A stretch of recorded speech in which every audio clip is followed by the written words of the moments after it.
जैसा कि मैं आप लोगों से हमेशा कहता हूं कि वैसे तो आप लोगों ने बहुत सी कहानी सुनी होगी, लेकिन मुझे पूरी उम्मीद है कि आज की हमारी यह कहानी सुनकर आपको सच का एहसास होने वाला है। बस मेरी आपसे इतनी गुजारिश है कि आप अगर इस कहानी को पूरा सुनेंगे तो आपको सच में बहुत ज़्यादा मज़ा आने वाला है। साथ ही अगर आप पहली बार हमारे चैनल पर आए हैं, तो चैनल को अभी सब्सक्राइब कर लीजिए। ऐसा करने से हमारी और आपकी नज़दीकी बढ़ जाएगी और आगे और आने वाली वीडियो आप तक आसानी से पहुंच जाएगी। तो ज़्यादा समय न लेते हुए हम जल्दी से अपनी कहानी को शुरू करते हैं। नमस्कार दोस्तों। अष्टावक्र की कहानी भारतीय पौराणिक और दार्शनिक परंपरा में एक बहुत महत्वपूर्ण स्थान रखती है। यह कहानी मुख्य रूप से अष्टावक्र और राजा जनक के संवाद पर आधारित है, जो अष्टावक्र गीता के रूप में प्रसिद्ध है।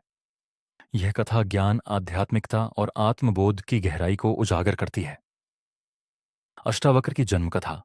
अष्टावक्र का जन्म आर्षिकाहोड और उनकी पत्नी सुजाता के घर हुआ था। कहा जाता है कि जब सुजाता गर्भवती थीं, तो काहोड़ वेदों का पाठ करते समय किसी मंत्र का उच्चारण गलत कर रहे थे। गर्भ में मौजूद अष्टावक्र ने यह सुन लिया और अपनी मां के माध्यम से अपने पिता को सही करने की बात कही। यह सुनकर काहोड़ क्रोधित हो गए और उन्होंने अष्टावक्र को शाप दिया कि वह 8 जगह से टेढ़ा हो जाएगा। इस कारण उसका शरीर जन्म से ही टेढ़ा मेढ़ा, अष्टावक्र यानी 8 जगह से टेढ़ा था। बचपन और विद्वत्ता। अष्टावक्र बचपन से ही बहुत बुद्धिमान थे।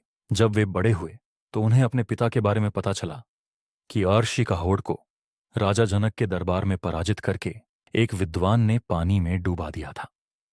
अष्टावक्र ने अपने पिता को मुक्त करने का निश्चय किया और जनक के दरबार में गए। राजा जनक का दरबार और ज्ञान। राजा जनक विद्वानों के संरक्षक थे और उनके दरबार में गहरे आध्यात्मिक संवाद होते थे। जब अष्टावक्र जनक के दरबार पहुंचे तो दरबार के लोग उनके अजीब शरीर को देखकर उनका मजाक उड़ाने लगे, लेकिन अष्टावक्र ने अपनी बुद्धिमत्ता से उन्हें चुप करा दिया।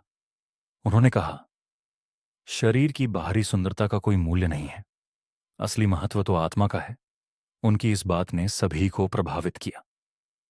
अष्टावक्र गीता जनक ने अष्टावक्र से ज्ञान की प्राप्ति के लिए प्रश्न पूछे। अष्टावक्र ने आत्मा, अद्वैत, अद्वितीय ब्रह्म और मुक्ति के गूढ़ विषयों पर गहन शिक्षाएं दी। ये शिक्षाएं अष्टावक्र गीता के रूप में संकलित हैं।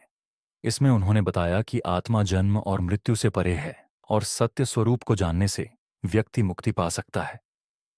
काहोड़ की मुक्ति। अष्टावक्र ने अपनी विद्वत्ता और तर्कों से अपने पिता को हराने वाले विद्वान को पराजित किया और हिरकेशी काहोड़ को मुक्त कराया।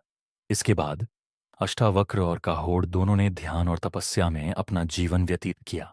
संदेश। अष्टावक्र की कहानी हमें यह सिखाती है कि बाहरी रूप रंग से अधिक महत्वपूर्ण आंतरिक ज्ञान और आत्मा की शुद्धता है।